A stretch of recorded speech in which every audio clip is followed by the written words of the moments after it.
Linhagem.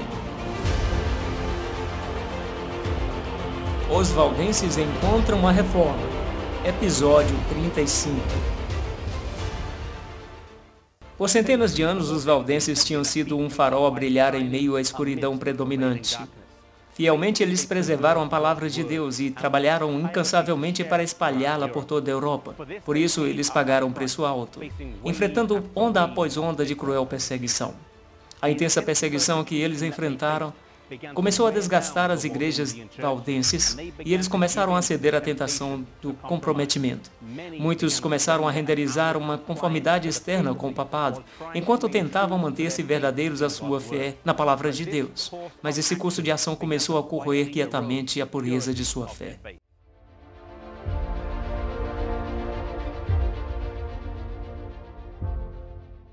Por volta desse tempo de crise, os valdenses souberam da reforma, que estava começando a crescer raízes por toda a Europa, e eles ouviram falar do trabalho que estava acontecendo na Alemanha, Suíça e França. E para que entendessem totalmente a natureza desse novo movimento e determinassem as similaridades que eles compartilhavam, os valdenses decidiram enviar algumas delegações de embaixadores até as igrejas na Europa. Ao voltarem, esses embaixadores trouxeram alguns dos escritos dos reformadores na liderança, bem como relatórios sobre quais similaridades eles possuíam, e isso encorajou grandemente os crentes valdenses. Até aquele ponto, eles tinham sido uma voz solitária chamando as pessoas de volta para a palavra de Deus. Relatórios de outros crentes com a mesma crença foi uma fonte de grande conforto para eles.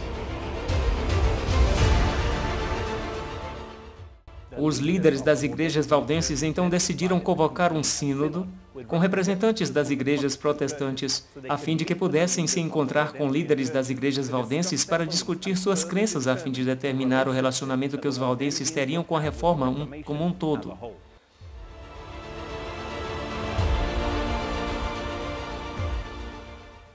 Em 12 de outubro de 1532, aqui no Vale de Engrônia, o Sínodo de Châtellerault aconteceu por 6 dias consecutivos. Uma das mais significantes decisões que foi feita foi a resolução para traduzir e imprimir a Bíblia toda para a língua francesa. E as igrejas valdenses levantaram fundos para esse projeto. O trabalho foi realizado por Calvino e seu primo Olivetan, e foi completado em 1535.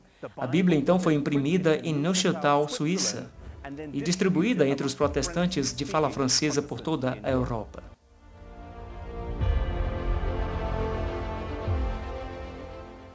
Algumas das semelhanças partilhadas entre as duas igrejas foi decididamente a rejeição das instituições papais, tais como a missa, a confissão, a celebração de festas, a adoração de santos, a celebração da quaresma, a observância de jejum de quaresma, as orações pelos mortos. Outras doutrinas que eles também rejeitaram foram purgatório, penitência e celibato.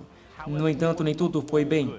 No prazer de encontrar a comunhão, os valdenses rapidamente abraçaram algumas das falhas da reforma também. Ao passo que a reforma do século XVI foi um decidido passo na direção correta, não trouxe a completa restauração da verdade bíblica. Os valdenses se comprometeram em algumas áreas de crença e doutrina que representou um passo atrás ao encontrarem eles comunhão com a reforma.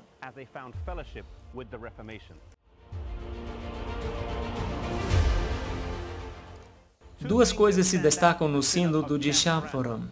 Primeiro, nós vemos a importância da comunhão. E vemos a importância da prestação de contas e encorajamento que vem com a comunhão cristã. Entretanto, comunhão pode ser uma espada de 2 gumes, e algumas vezes podemos ser tentados a comprometer ao comungarmos com outros crentes. Vamos ser cuidadosos ao estarmos nessa estrada para o céu, para não deixarmos nossa experiência cristã ser descarrilhada, mas que fiquemos no trilho em que mantenhamos nossos olhos fitos em Jesus.